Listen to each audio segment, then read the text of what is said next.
বিমান বাহিনী নিয়ে জঙ্গি নাটক, বয়ান, গুজব, বাস্তবতা ও যাচাইয়ের প্রয়োজন। শুনলেন ট্রেন্ডিং বাজ শিরোনাম। এবারে বিস্তারিত, সাথে আছি আমি মাহমুদ আব্দুল্লাহ।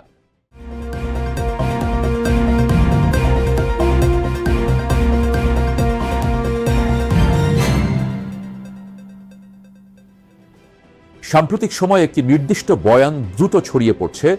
বাংলাদেশের বিমান বাহিনীর ভেতরে নাকি জঙ্গি নাটক সাজানো হয়েছে, কিছু অফিসারকে গুম করা হয়েছে এবং পুরো বিষয়টি নাকি বিদেশি স্ক্রিপ্টে পরিচালিত। এ ধরনের বক্তব্য স্বাভাবিকভাবেই আবেগ তৈরি করে, কিন্তু ঠান্ডা মাথায় তথ্য ও যুক্তির আলোকে বিষয়টি দেখলে ভিন্ন চিত্র দেখা যায়। প্রথম প্রশ্ন, প্রমাণ কোথায়? গুম, গোপন আটক, বিদেশি নিয়ন্ত্রণ এসব অত্যন্ত গুরুতর অভিযোগ। সাধারণত এমন ঘটনায় নির্ভরযোগ্য তথ্য, আনুষ্ঠানিক অভিযোগ বা বিশ্বাসযোগ্য রিপোর্ট থাকে, কিন্তু এখানে অধিকাংশ দাবি সোশ্যাল মিডিয়া নির্ভর, যাচাইযোগ্য তথ্যের ঘাটতি স্পষ্ট। তাই আবেগ দিয়ে নয়, যাচাই দিয়ে বিষয়টি দেখা জরুরি। অন্যদিকে যে তথ্যগুলো সামনে এসেছে সেগুলো উপেক্ষা করার সুযোগ নেই। জানা যাচ্ছে কয়েকজনের পাকিস্তানে গমন, সম্পৃক্ততার অভিযোগে প্রায় 14 জন গ্রেপ্তার এবং আরও কিছু সন্দেহভাজন পলাতক রয়েছে। এই ধরনের ইঙ্গিত যদি সত্যি গোয়েন্দা পর্যায়ে উঠে আসে, তাহলে স্বাভাবিকভাবে রাষ্ট্রের দায়িত্ব হলো বিষয়টি গুরুত্ব দিয়ে দেখা। এমন পরিস্থিতিতে গোয়েন্দা সংস্থা ও আইন শৃঙ্খলা বাহিনী যদি হাত পা গুটিয়ে বসে থাকে, সেটাই হবে আত্মঘাতী সিদ্ধান্ত। আগাম সতর্কতা নেওয়া, জিজ্ঞাসাবাদ করা এসবই একটি দায়িত্বশীল রাষ্ট্রের স্বাভাবিক প্রক্রিয়া। এখানে একটি বড় ভুল বোঝাবুঝি হচ্ছে। জিজ্ঞাসাবাদ মানেই দোষী বা তদন্ত মানেই ষড়যন্ত্র, এটা ঠিক নয়। নিরাপত্তা সংক্রান্ত বিষয়ে যাচাই বাছাই একটি চলমান প্রক্রিয়া। বিশ্বজুড়েই এভাবেই সম্ভাব্য হুমকি মোকাবিলা করা হয়। তাই একটি সীমিত তদন্তকে পুরো বাহিনীর বিরুদ্ধে নাটক হিসেবে দেখানো বাস্তবতার সরলীকরণ। আরেকটি বয়ান হচ্ছে এই সবকিছু নাকি বিমান বাহিনী দুর্বল করার পরিকল্পনা। কিন্তু যুক্তি দিয়ে ভাবলে একটি রাষ্ট্র কি নিজেই নিজের প্রতিরক্ষা বাহিনীকে ধ্বংস করতে চাইবে?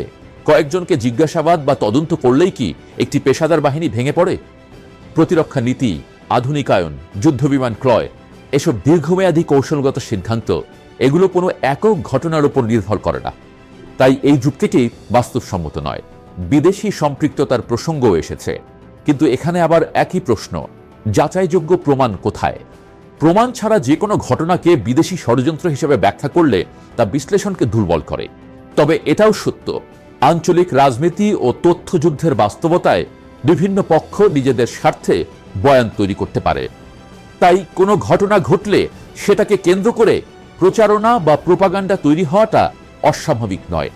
এই জায়গায় একটি বাস্তবতা স্বীকার করা দরকার। যদি কোনো আন্তর্জাতিক জঙ্গি নেটওয়ার্ক যেমন তেহরিকি তালিবান পাকিস্তান, টিটিপি এর সাথে সম্পৃক্ত সন্দেহে কেউ ধরা পড়ে, তাহলে বিভিন্ন মহল থেকে প্রতিক্রিয়া আসতেই পারে। কেউ রাজনৈতিক কারণে, কেউ ভূ রাজনৈতিক স্বার্থে, আবার কেউ শুধুই বিভ্রান্তি ছড়ানোর উদ্দেশ্যে বিষয়টিকে ভিন্নভাবে উপস্থাপন করতে পারে। বিশেষ করে ভারত, আওয়ামী লীগ আর রয়ের ছড়ানো অপতথ্যগুলো যে একই সুতোয় গাঁথা হবে, এতে অবাক হওয়ার কিছু নেই। সব মিলিয়ে সবচেয়ে ব্যালেন্সড ব্যাখ্যা হলো, একদিকে একটি সীমিত কিন্তু বাস্তব নিরাপত্তা উদ্বেগ থাকতে পারে, যেটা গোয়েন্দা সংস্থাগুলো গুরুত্ব দিয়ে দেখছে। অন্যদিকে সেই বিষয়টিকে ঘিরে অতিরঞ্জিত বয়ান, ষড়যন্ত্র এবং আবেগপ্রসূত প্রচারণা তৈরি হচ্ছে। এই দুই বাস্তবতা একসাথে থাকতে পারে। এখন করণীয় কি?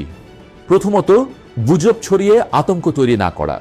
দ্বিতীয়ত, কোনো তথ্য পাওয়ার আগে যাচাই করা।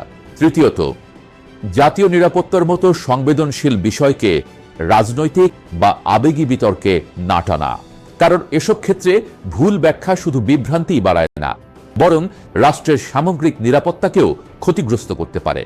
শেষ কথা, বাংলাদেশের শক্তি, তার প্রতিষ্ঠান, তার সশস্ত্র বাহিনীর পেশাদারিত্ব এবং জনগণের সংহতি, এই শক্তিকে দুর্বল করে এমন যে কোনো বিভ্রান্তিকর বয়ান যেখান থেকেই আসুক, তা মোকাবিলা করতে হবে ঠান্ডা মাথায়, তথ্য দিয়ে এবং যুক্তি দিয়ে।